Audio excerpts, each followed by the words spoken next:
Is it Erte?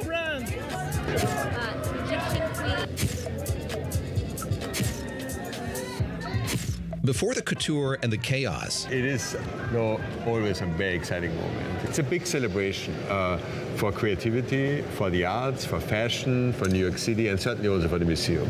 Met director Max Hollein met us on a Wednesday in a closed museum to show us what they've been working on. What is the lead time to developing an exhibit like this? Is it year by year, or are you looking many years ahead? So it took us 8 years to get this show together. It wasn't that we were thinking about 8 years, how do we do it, but really to get all these important loans to one place, that's really the challenge. So the preparation for these shows usually take more like, 2 years. And importantly about this exhibition, it's only Met collection.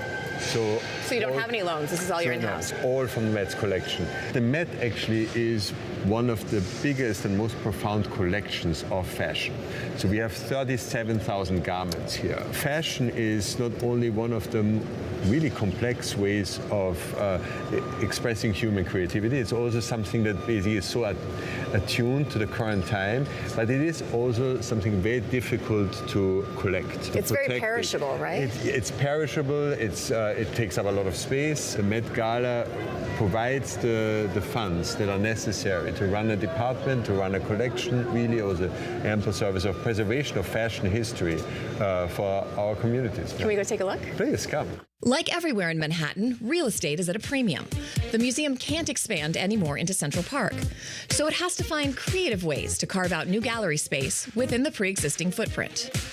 This was the retail store. This is the gift shop. Yeah, this was the gift shop.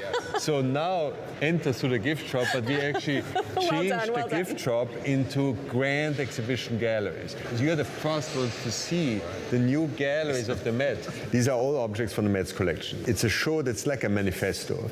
It's called Costume Art. And what it tells you is the story of the importance of the dressed body, of fashion in art history. So on the one hand, you see fantastic costumes, but on the other hand, you also see how all the other artworks in our museum, and how on the other hand also other art influences fashion and vice versa. But fashion can also be kind of political, right? Of course, it's always also a statement of expression, of power. Fashion is so fascinating because it's probably the art form that kind of responds so immediately to our current time. I imagine it's unique in that you have curators from different expertise is working together in a way that they probably wouldn't otherwise, that you would have. We have 140 curators working here.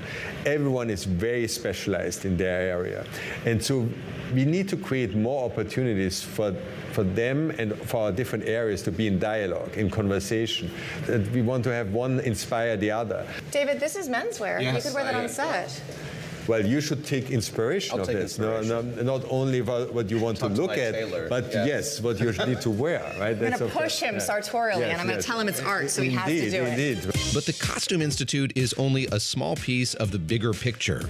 After struggling to survive COVID and the resulting hit to both patrons and patronage, last year the Met had its highest attendance since 2019.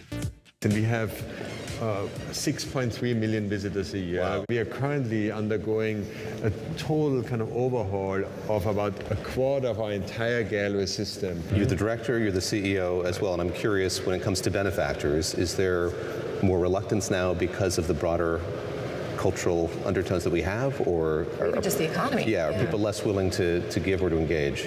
So we've seen quite the opposite. I think you see this museum being enormously supported, of course, by philanthropy.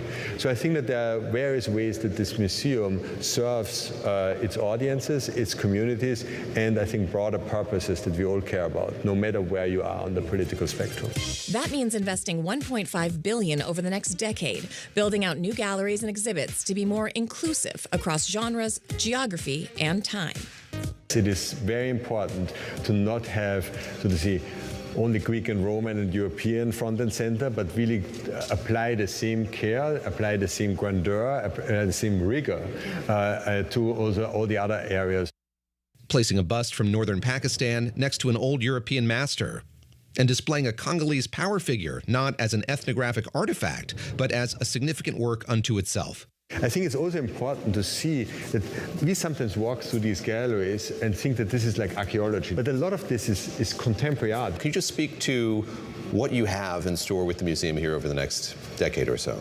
So we reopened the European Paintings Galleries. We reopened the Rockefeller Wing just last year. We will open the new Costume Institute Galleries in a couple of days. Yes. Next year, we will reopen our ancient West Asia galleries, and then also our new wing for modern and contemporary art. That alone is a massive project, construction of about $600 million. Is the new footprint of the museum, are you trying to get people to have those conversations in real time as they move through the museum? That's exactly right. So the whole museum becomes, in that way, more fluid. We really show how, in that sense, African art is so connected to European art in that context, etc. Who are those who are coming to the Met Museum in the year 2026? Our average age currently is 35. We have people from the very young age to the end of their life, but it basically shows you the diversity of our audience, and our local visitorship is enormously strong. And then, of course, domestic and international tourism. Last Monday's gala raised $42 million to help fund not just the Costume Institute, but museum programming and activities for all its visitors, no matter what they wear. Why was now a good time for a statement about the importance of fashion? I think that fashion has been part of the Met's history and the Met's institution for such a long time. It responds very quickly to what's going on in the world, how contemporary culture feels these days. So it's actually sometimes faster and more immediate than painting, sculpture, drawing, and I love that.